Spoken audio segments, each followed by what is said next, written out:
Story orbit YouTube channel में आपका स्वागत है। आज हम एक बहुत ही दिलचस्प किताब के ज़रूरी हिस्सों पर गहराई से बात करने वाले हैं। ये किताब है ब्रायना वीस्ट की द माउंटेन इज यू। नमस्कार। हाँ, ये किताब असल में इस बात पर रोशनी डालती है कि कैसे हम अनजाने में ही अपनी राह में रोड़े अटकाते हैं, जिसे सेल्फ सैबोटाज या आत्म तोड़फोड़ कहते हैं। तो आज हमारी कोशिश रहेगी ये समझने की कि आखिर ये आत्म तोड़ फोड़ है क्या भला, इसके पीछे कौन सी गहरी वजहें छिपी होती हैं, और सबसे जरूरी क्या इसे सच में आत्म निपुणता मतलब सेल्फ मास्टरी में बदला जा सकता है। चलिए इस गुत्थी को सुलझाने की कोशिश करते हैं। किताब की शुरुआत ही एक दमदार विचार से होती है कि जिंदगी में हमारी सबसे बड़ी रुकावट अक्सर बाहर नहीं, हमारे अंदर ही होती है। हाँ, और इसी अंदरूनी रुकावट को लेखिका ने एक पहाड़ का रूपक दिया है। ये कोई बाहर की चुनौती जैसे नौकरी छूटना या रिश्ता टूटना नहीं है।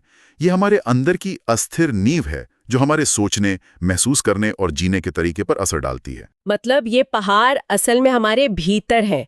ये थोड़ा चौंकाने वाला है। तो ये दिखता कैसे है ये पहाड़? देखिए, ये कई शक्लों में सामने आ सकता है। कभी ये लत, वजन या बिगड़ते रिश्ते, नौकरी में असंतुष्टि, प्रेरणा की कमी या पैसों की तंगी जैसा कुछ साफ साफ दिखने वाला मुद्दा हो सकता है। तो कभी ये चिंता, कम आत्मविश्वास या किसी अनजाने डर जैसी धुंधली सी भावना भी हो सकती है जो हमें आगे बढ़ने में ही देती। किताब में एक और दिलचस्प बात कही गई है। कभी कभी जिंदगी हमें मुश्किलों, बदलावों और असुविधाओं का सामना करवाती है जो हमें बुरा लगता है, लेकिन लेखिका कहती हैं कि ये अक्सर हमारे भले के लिए होता है। ये कैसे? बिल्कुल, उन्होंने सकारात्मक विघटन या पॉजिटिव डिसइंटीग्रेशन का जिक्र किया है। इसका मतलब है कि कभी-कभी हमें टूटना पड़ता है, अपनी पुरानी सोच, अपनी पहचान को छोड़ना पड़ता है, ताकि हम एक बेहतर नए रूप में खुद को बना सकें। ठीक वैसे ही जैसे जंगल की आग के बाद जमीन और उपजाऊ हो जाती है और नई जिंदगी पनपती है, तो ये उथल-पुथल असल में विकास का एक जरूरी हिस्सा हो सकती है। अच्छा, तो ये जो आत्म तोड़ फोड़ है, ये सिर्फ इच्छा शक्ति की कमी या खुद से नफरत करना नहीं है, जैसा कि आमतौर पर लोग समझते हैं? नहीं, बिल्कुल नहीं। किताब इस आम धारणा को चुनौती देती है। आत्म तोड़फोड़ असल में हमारे अंदर छिपी किसी अचेतन जरूरत, अनकॉन्शियस नीड का संकेत है। यानी हमारे मन की गहराई में दबी एक ऐसी जरूरत जिसे हम जानते तक नहीं, और हम उसे इस तोड़फोड़ वाले व्यवहार से अनजाने में पूरा करने की कोशिश कर रहे होते हैं।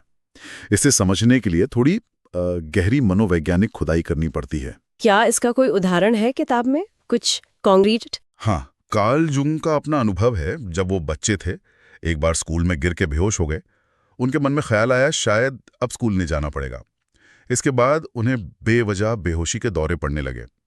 जुंग ने बाद में इसे समझाते हुए कहा कि कैसे उनका ये न्यूरोसिस, ये मानसिक या भावनात्मक गड़बड़ी, उनकी असली पीड़ा यानी स्कूल न जाने की इच्छा का एक वैध विकल्प बन गया था। वो अनजाने में बीमारी का इस्तेमाल अपनी असली इच्छा पूरी करने के लिए कर रहे थे। बाप रे! तो इसका मतलब ये हुआ कि हमारी कई चिंताएं, डर या बुरी आदतें वो असल में किसी गहरी समस्या के सिर्फ लक्षण हैं, जिनसे निपटने का हमें कोई सही तरीका नहीं सूझ रहा। बिल्कुल सही। आत्म तोड़फोड़ एक तरह का बचाव तंत्र है, कोपिंग मैकेनिज्म, यानी मुश्किल भावनाओं या हालात से निपटने का एक तरीका, भले ही वो तरीका लंबे समय में नुकसानदेह हो। ये तब होता है जब हम अपनी अंदरूनी असली जरूरतों का सामना करने से कतराते हैं, शायद इसलिए क्योंकि हमें डर लगता है कि हम उन्हें संभाल नहीं पाएंगे या उनके नतीजों से निपट नहीं पाएंगे। किताब में कुछ उदाहरण दिए गए थे जो इसे और साफ करते हैं। जैसे कोई इंसान बार बार अपने रिश्तों को खराब कर लेता है। ऊपर से देखने पर लगता है कि वो प्रतिबद्धता से डरता है, पर शायद अंदरूनी सच्चाई ये है कि वो अकेले रह के खुद को खोजना चाहता है, पर अकेलेपन के डर से वो ये बात कबूल नहीं कर पाता। हाँ, या फिर कोई अपनी नौकरी या करियर में तरक्की को खुद ही रोकता है, शायद इसलिए क्योंकि उसकी असली चाहत कुछ रचनात्मक काम जैसे कला बनाना करना है, लेकिन उसे डर है कि समाज उसे कम महत्वाकांक्षी समझेगा। तो वो सफल होने से बचता है ताकि उसे अपनी असली इच्छा का सामना न करना पड़े। एक और उदाहरण था अपनी भावनाओं का सिर्फ विश्लेषण करते रहना, उन्हें महसूस करने से बचना। ये भी तो उपचार की प्रक्रिया को तोड़फोड़ नहीं हुआ है ना? हाँ, बिल्कुल। या फिर खुद से नकारात्मक बातें करना। अगर हम सच में खुद पर यकीन करने लगें तो हमें जोखिम उठाने पड़ेंगे, बदलाव करने पड़ेंगे, जो हमें असुरक्षित महसूस करा सकता है। तो हम खुद को छोटा महसूस करा के उस असुरक्षा से बचते हैं। ये सारे तरीके असल में समस्या का हल नहीं है, बस अपनी इच्छाओं को दबाने और थोड़ी देर की राहत पाने का जरिया है। तो इसके पीछे वजह क्या है? ये पैटर्न शुरू कहाँ से होते हैं? किताब कई वजहें बताती है। एक है लंबे समय से चले आ रहे और बिना जांचे परखे तर्कहीन डर, इर्रेशनल फियर्स, जैसे मैं काफी होशियार नहीं हूं, लोग मुझे पसंद नहीं करेंगे, मैं नाकामयाब हो जाऊंगा। ये डर इतने पुराने हो जाते हैं कि हम उनसे जुड़ जाते हैं, वो हमारी पहचान का हिस्सा बन जाते हैं। और एक और वजह थी अचेतन नकारात्मक जुड़ाव, अनकॉन्शियस नेगेटिव एसोसिएशंस। इसका क्या मतलब है? इसका मतलब है कि हमने अनजाने में कुछ चीजों को नकारात्मक भावनाओं या नतीजों से जोड़ लिया है। हमारी अपनी पहचान, हमारा आत्मबोध, हमारे अपने विचारों और दूसरों जैसे माता-पिता, दोस्त, समाज की बातों से बनता है। अगर बचपन में किसी ने सुना कि अमीर लोग बुरे या लालची होते हैं, तो वो बड़ा होकर अनजाने में ही पैसा कमाने या अमीर बनने का विरोध कर सकता है, क्योंकि उसके मन में पैसे को लेकर एक नकारात्मक जुड़ाव बैठ गया है। अच्छा। या जैसे किताब में उदाहरण था कि अगर किसी ने देखा हो कि उसका कोई स्वस्थ करीबी अचानक गंभीर रूप से बीमार पड़ गया, तो वो सेहत को कमजोरी या अनिश्चितता से जोड़ सकता है और अपनी सेहत का ध्यान रखने से कतरा सकता है। ऐसा कुछ बिल्कुल। या फिर किसी को लिखने की बहुत इच्छा है, पर असल में ये इच्छा लिखने की नहीं बल्कि सफल लेखक बनकर दूसरों से तारीफ पाने की है, जो शायद अंदरूनी तौर पर स्वीकृति की कमी से आ रही है। या कोई सिर्फ आराम पाने के लिए जंक फूड खाता है, पर ये नहीं पूछता कि उसे किस अंदरूनी बेचैनी या तनाव से आराम चाहिए। इन गहराई में छिपी वजहों को समझे बिना हम सिर्फ सतह पर लक्षणों से लड़ते रहते हैं। तो इन पुरानी बिना जांची धारणाओं को चुनौती देना जरूरी है। हाँ, और नई ज्यादा सकारात्मक धारणाएं अपनाना। एक और दिलचस्प वजह है अपरिचित से डर, फियर ऑफ द अनफेमिलियर। इंसान स्वाभाविक रूप से अनजानी चीजों का विरोध करता है, भले ही वो चीज अच्छी ही क्यों ना हो। बदलाव चाहे सकारात्मक ही क्यों ना हो, शुरुआत में असहज लगता है, क्योंकि वो हमारे जाने पहचाने दायरे से बाहर होता है। इसी से जुड़ा हुआ गे हेंड्रिक्स का ऊपरी सीमा या अपर लिमिट सिद्धांत भी है ना? हाँ, ये बहुत महत्वपूर्ण सिद्धांत है। हेंड्रिक्स कहते हैं कि हम सबकी खुशी, सफलता या प्यार को महसूस करने की एक ऊपरी सीमा होती है, एक तरह की सहनशीलता। जब जिंदगी में चीजें बहुत अच्छी होने लगती हैं और हमें सीमा को पार करने लगते हैं, तो हम अनजाने में कुछ ऐसा कर बैठते हैं, जैसे झगड़ा करना, गलती करना, जो हमें वापस हमारे पुराने जाने पहचाने भले ही कम खुशी वाले दायरे में ले आता है। हम असल में खुशी से नहीं बल्कि उस असहज लगने वाली नई ऊंचाई से डरते हैं। हम परिचित की तलाश में होते हैं, भले ही वो परिचित दुखदायी क्यों ना हो। ये सब सुन के लगता है कि आत्म तोड़ फोड़ काफी उलझी हुई चीज है और इसे पहचानना भी आसान नहीं होगा। किताब इस पर क्या कहती है? इसके पैटर्न कैसे दिखते हैं? देखिए, अध्याय 2 इसी पर बात करता है और पहली बात तो ये कहता है कि तकनीकी रूप से आत्म तोड़फोड़ जैसी कोई चीज होती ही नहीं। ये सुनने में अजीब लगेगा, पर इसका मतलब है कि ये आदतें हमें जानबूझकर नुकसान पहुंचाने के लिए नहीं है। ये बस हमारी कुछ गहरी अधूरी जरूरतों को गलत या विनाशकारी तरीके से पूरा करने की कोशिश है। मुद्दा इन आदतों या आवेगों को दबाने का नहीं है, बल्कि ये समझने का है कि ये आवेग आ कहां से रहे हैं। तो ये हमें नुकसान पहुंचाने की नहीं बल्कि किसी तरह से बचाने की कोशिश है। ये तो विरोधाभासी लगता है। हाँ, ये विरोधाभासी है, क्योंकि ये अक्सर हमारी विरोधाभासी इच्छाओं, कॉन्फ्लिक्टिंग डिजायर्स का नतीजा होता है।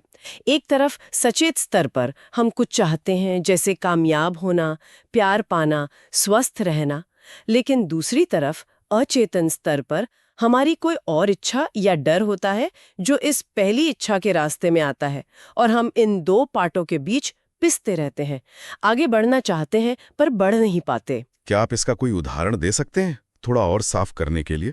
हाँ, मान लीजिए कोई अमीर बनना चाहता है। ये सचेत इच्छा हुई, बिल्कुल, लेकिन उसके अचेतन मन में ये विश्वास बैठा है कि अमीर लोग मतलबी होते हैं या अकेले रह जाते हैं। ये हुआ चेतन डर या नकारात्मक जुड़ाव। बिल्कुल। तो वो अनजाने में ऐसे फैसले लेगा जो उसे पैसा कमाने से रोकेंगे। हाँ। या शायद उसकी असली इच्छा अमीर बनना है ही नहीं, बल्कि सुरक्षित महसूस करना या अपनी कला के लिए पहचान पाना है, और वो गलत लक्ष्य के पीछे भाग रहा है। अच्छा। या कोई सफल होना चाहता है, लेकिन उसे डर है कि सफल होने पर लोग उससे जलेंगे या उसकी ज्यादा छानबीन करेंगे ये अचेतन डर, शायद उसकी असली इच्छा लोगों से प्यार और स्वीकृति पाना है, और उसे लगता है कि ज्यादा सफलता इस प्यार को खतरे में डाल देगी। रिश्तों के मामले में भी यही होता है। कोई बार बार ऐसे साथी चुनता है जो उसे चोट पहुंचाते हैं। क्यों? क्योंकि शायद बचपन में उसने प्यार को दर्द या असुरक्षा से जोड़ना सीख लिया था, और अब वो अनजाने में उसी जाने पहचाने पैटर्न को दोहरा रहा है, क्योंकि वही उससे प्यार जैसा महसूस होता है, भले वो तकलीफ दे हो। ये तो काफी गहरा है। इसका मतलब है कि हम अपनी समस्याओं से भी एक तरह का लगाव पाल लेते हैं। हाँ, क्योंकि वो समस्याएं हमें किसी दूसरी ज्यादा बड़ी लगने वाली चीज से बचा रही होती हैं। सफल होने से शायद लोग आपको कम पसंद करें, प्यार पाने से शायद आप ज्यादा चोट खाने के लिए खुल जाएं, छोटा खेलने से आप आलोचना से बच सकते हैं। तो मुख्य बात यह है कि ये समस्याएं या तोड़फोड़ वाले व्यवहार सिर्फ लक्षण हैं, असली जड़ नहीं। सिर्फ इन लक्षणों को हटाने से काम नहीं चलेगा, जब तक कि आप उस अंदरूनी जरूरत या डर को नहीं समझते और उसका हल नहीं निकालते। तो कुछ आम पैटर्न क्या हैं जिनके जरिए ये आत्म तोड़फोड़ सामने आती हैं? किताब में तो शायद काफी लंबी लिस्ट थी। हाँ, लिस्ट काफी लंबी है और शायद सभी पे बात करना यहाँ मुमकिन ना हो, लेकिन कुछ मुख्य पैटर्न हैं जिन्हें पहचानना मददगार हो सकता है। एक बहुत आम पैटर्न है प्रतिरोध या रेजिस्टेंस। ये तब महसूस होता है जब आप कुछ सही कर रहे होते हैं, आगे बढ़ रहे होते हैं, लेकिन अंदर से एक हिचकिचाहट या रुकावट महसूस होती है। ये अक्सर बदलाव के डर से आता है। और एक वो ऊपरी सीमा वाला पैटर्न जिसकी हमने बात की थी, जब चीजें जरूरत से ज्यादा अच्छी होने लगती हैं तो खुद को पीछे खींच लेना। बिल्कुल। एक और पैटर्न है जिसे किताब उखाड़ना या अपरूटिंग कहती है, यानी बार बार नई शुरुआत करना, नई नौकरी, नया शहर, नया रिश्ता। जैसे ही थोड़ी मुश्किल आती है या चीजें स्थिर होने लगती हैं, ये अक्सर तनाव या संघर्ष से निपटने में असमर्थता या गहरे जुड़ाव के डर से आता है। पूर्णतावाद या परफेक्शनिज्म भी एक बड़ा पैटर्न है ना? मतलब इतना ज्यादा परफेक्ट होने की कोशिश करना कि काम शुरू ही ना कर पाना या उसे टालते रहना क्योंकि गलती का या काफी अच्छा न होने का डर होता है। हाँ, और ये सीधे तौर पर असफलता के डर या फियर ऑफ फेलिंग से जुड़ा है। एक और पैटर्न है औचित्य या जस्टिफिकेशन, यानी अपनी कमियों या असफलताओं के लिए नतीजों पर ध्यान देने के बजाय बहानों पर ज्यादा ध्यान देना। हम खुद को और दूसरों को समझाते रहते हैं कि हम क्यों नहीं कर पाए, बजाय इसके कि हम जिम्मेदारी लें और देखें कि क्या बदला जा सकता है। दूसरों का आंकलन करना, जजिंग अदर्स, भी एक पैटर्न है। जब हम दूसरों की सफलता में कमियां निकालते हैं या उनके आलोचना करते हैं, तो ये अक्सर हमारी अपनी ईर्ष्या या अपर्याप्तता की भावना को छुपाने का तरीका होता है, और ये हमें खुद आगे बढ़ने से रोकता है। इन पैटर्न्स को पहचानना थोड़ा डरावना हो सकता है, लेकिन ये पहला कदम है। किताब ये भी बताती है कि इन पैटर्न से निकलने के लिए क्या किया जा सकता है। जैसे प्रतिरोध महसूस होने पर अपने लक्ष्य के क्यों से दोबारा जुड़ना और अपने अंदर के डर या विश्वास को पहचानना मदद कर सकता है। ऊपरी सीमा के लिए धीरे धीरे ज्यादा खुशी या सफलता के साथ सहज होना सीखना पड़ता है, उसे अपना नया सामान्य बनाना पड़ता है। पूर्णतावाद के लिए शायद बस शुरू कर देने पर ध्यान देना, परफेक्शन की चिंता छोड़कर प्रगति को अहमियत देना। सही, बिल्कुल। और औचित्य के पैटर्न को तोड़ने के लिए नतीजों को मापना शुरू करना और बहानों को स्वीकार करना बंद करना जरूरी है। दूसरों का आकलन करने के बजाय उनकी सफलता पर खुशी मनाना और उनसे सीखने की कोशिश करना हमें आगे बढ़ा सकता है। ये छोटे बदलाव लग सकते हैं, पर इनका असर काफी बड़ा होता है। तो पैटर्न पहचानने और समझने के बाद अगला कदम क्या है? आत्मनिपुणता या सेल्फ मास्टरी का रास्ता क्या है? देखिए, सबसे पहले तो इनकार, डिनाइल की दीवार को तोड़ना पड़ता है। यह स्वीकार करना कि हाँ, मैं खुद अपनी राह रोक रह रही हूं और इसकी जिम्मेदारी लेना। बदलाव अक्सर वहीं से शुरू होता है जहां आप अभी हैं, चाहे वो स्थिति कितनी भी मुश्किल या निराशाजनक क्यों न लगे, जिसे किताब सबसे निचला स्तर या रॉक बॉटम कहती है। हाँ, किताब कहती है कि ये रॉक बॉटम कोई हादसा नहीं होता, बल्कि हमारी अपनी आदतों और चुनाव का नतीजा होता है, जो हमें आखिरकार सच्चाई का सामना करने पर मजबूर करता है। ये वो पल होता है जब हम मानते हैं कि समस्या दुनिया में नहीं, हमारे अंदर है। और इंसान आसानी से नहीं बदलता। बदलाव अक्सर तभी आता है जब न बदलना बदलने से ज्यादा दर्दनाक या असहज हो जाए। जब तक पुराना तरीका काम चला रहा है, हम उसी में फंसे रहते हैं। किताब में एक बड़ी दमदार बात कही गई है, आपका नया जीवन आपके पुराने जीवन की कीमत पर आएगा। इसका मतलब है कि हमें सच में कुछ छोड़ना पड़ेगा, पुरानी आदतें, पुराने रिश्ते, पुरानी सोच, पुरानी पहचान। ये सच है। और ये आसान नहीं होता। यहीं पर भावनात्मक बुद्धिमत्ता या इमोशनल इंटेलिजेंस ईआई का महत्व सामने आता है। सीधे शब्दों में कहें तो ईआई का मतलब है अपनी भावनाओं को समझना, उनकी सही व्याख्या करना और उन पर स्वस्थ तरीके से प्रतिक्रिया देना, बजाय इसके कि वो हमें काबू करें। आत्मतोड़फोड़ की जड़ में अक्सर ईआई की कमी ही होती है। अगर हम खुद को ही नहीं समझेंगे तो हम अपनी समस्याओं को कैसे सुलझाएंगे? अध्याय 3 में बताया गया है कि हमारे ट्रिगर्स, यानी वो चीज जो हमें गुस्सा, दुख या चिंता दिलाती हैं, असल में हमारे लिए मार्गदर्शक हो सकती हैं। नकारात्मक भावनाओं में भी संदेश छिपे होते हैं। बिल्कुल। जैसे क्रोध, एंगर हमें बताता है कि हमारी कोई सीमा लांघी गई है या कहीं अन्याय हो रहा है। ये हमें एक्शन लेने के लिए प्रेरित कर सकता है। उदासी किसी नुकसान या निराशा की स्वाभाविक प्रतिक्रिया है। उसे महसूस करना और उससे गुजरना जरूरी है, दबाना नहीं। अपराध बोध, गिल्ट, अक्सर बेवजह होता है, खासकर अगर बचपन में हमें महसूस कराया गया है कि हम दूसरों पर बोझ हैं। इसे पहचानना जरूरी है। और ईर्ष्या, जेलसी, ये बड़ी दिलचस्प है। किताब कहती है कि ईर्ष्या हमें दिखाती है कि हम असल में क्या चाहते हैं, लेकिन खुद को वो पाने की इजाजत नहीं दे रहे। हाँ, और पछतावा, रिग्रेट हमें सिखाता है कि भविष्य में हमें क्या अलग तरीके से करना है। तो इन भावनाओं से भागने या उन्हें दबाने के बजाय रुककर उनसे पूछना जरूरी है, तुम मुझे क्या बताने की कोशिश कर रही हो? अतीत को छोड़ने, लेटिंग गो पर भी बात हुई है। ये कैसे होता है? ये सुनने में बड़ा मुश्किल लगता है। किताब कहती है कि ये कोई जबरदस्ती करने वाली प्रक्रिया नहीं है कि चलो आज मैं अतीत को छोड़ दूंगा। नहीं, जाने देना असल में वर्तमान में एक ऐसा नया जीवन बनाने की प्रक्रिया है जो पुराने से ज्यादा आकर्षक हो। जब आप आज में इतने व्यस्त और संतुष्ट हो जाते हैं कि अतीत अपने आप पीछे छूट जाता है। एक मनोवैज्ञानिक तरकीब का भी जिक्र था उसमें। हाँ, अपनी किसी दर्दनाक पुरानी याद में मानसिक रूप से वापस जाना और अपने उस वक्त के छोटे असहाय स्व, यंगर सेल्फ को वो समझ और आश्वासन देना जो उसे उस समय नहीं मिला था। उसे बताना कि तुम ठीक हो जाओगे, तुम इससे निकल जाओगे। ये सुनने में अजीब लग सकता है, पर यह हमारे दिमाग के भावनात्मक हिस्से को शांत करने में मदद कर सकता है। और ये भी कि आगे बढ़ना बदला लेने के बारे में नहीं है, बल्कि खुद की शांति और संतोष पाने के बारे में है। असली ग्लो अप बाहरी नहीं, अंदरूनी होता है। बिल्कुल। और फिर किताब एक नया भविष्य बनाने की बात करती है। अतीत को छोड़ना काफी नहीं है, हमें सक्रिय रूप से वो भविष्य बनाना होगा जो हम चाहते हैं। इसके लिए एक विजुअलाइजेशन तकनीक बताई गई है। अपने उच्चतम क्षमता वाले भविष्य के स्व की कल्पना करना। वो इंसान जो आप बन सकते हैं अगर आप अपनी पूरी क्षमता का इस्तेमाल करें। और फिर खुद से पूछना, मेरा वो सबसे शक्तिशाली, सबसे समझदार स्व आज इस स्थिति में क्या करता? ये एक शक्तिशाली सवाल है। इसके साथ ही किताब सिद्धांतों या प्रिंसिपल्स को अपनाने पर जोर देती है।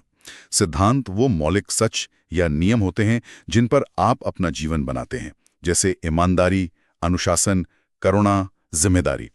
प्रेरणा आती जाती रहती है, लेकिन सिद्धांत एक मजबूत नींव देते हैं, खासकर पैसे, रिश्ते और काम जैसे क्षेत्रों में। उद्देश्य, पर्पस खोजने की भी बात है। क्या ये वही है जो हम जुनून या पैशन कहते हैं? ये उससे थोड़ा गहरा है। उद्देश्य अक्सर आपके कौशल आपके अच्छा करते हैं, आपकी रुचियों आपको क्या करना पसंद है और दुनिया की जरूरतों आप कैसे योगदान दे सकते हैं का संगम होता है। ये सिर्फ कुछ करना नहीं, बल्कि वो इंसान बनना है जो आप बनना चाहते हैं। और दिलचस्प बात यह है कि उद्देश्य अक्सर हमारी अपनी पीड़ा या संघर्षों से जन्म लेता है। जब हम किसी मुश्किल से गुजरते हैं तो हम दूसरों की मदद करने का एक रास्ता खोज लेते हैं। और अंत में ये सब हमें आत्मनिपुणता या सेल्फ मास्टरी तक ले जाता है। इसका क्या मतलब है संक्षेप में? आत्मनिपुणता का मतलब भावनाओं को दबाना या खत्म करना नहीं है। इसका मतलब है अपनी जिम्मेदारी लेना, अपनी भावनाओं को समझना और फिर अपनी प्रतिक्रियाओं को होशपूर्वक चुनना। ये मानना कि मानसिक शक्ति, मेंटल स्ट्रेंथ कोई ऐसी चीज नहीं है जो या तो आपके पास है या नहीं है। इसे बनाया जाता है, विकसित किया जाता है। कैसे? योजना बनाकर, विनम्र रहकर और मदद मांगने से न हिचकिचाकर, तर्क का इस्तेमाल करके, पूरी जिम्मेदारी लेकर, मुश्किल भावनाओं को महसूस करने और उनसे सीखने की क्षमता विकसित करके, अतीत से सबक लेकर, लेकिन वर्तमान पर ध्यान केंद्रित करके। ये सब मिलकर हमें ज्यादा मानसिक रूप से मजबूत और आत्मनियंत्रित बनाते हैं। तो अगर हम इस पूरी चर्चा को समेटें तो मुख्य बात यह है कि वो पहाड़ जो हमें रोके हुए है वो बाहर नहीं, हमारे अंदर है। आत्म तोड़फोड़ हमारी अधूरी जरूरतों, डर और पुरानी धारणाओं से पैदा होती है।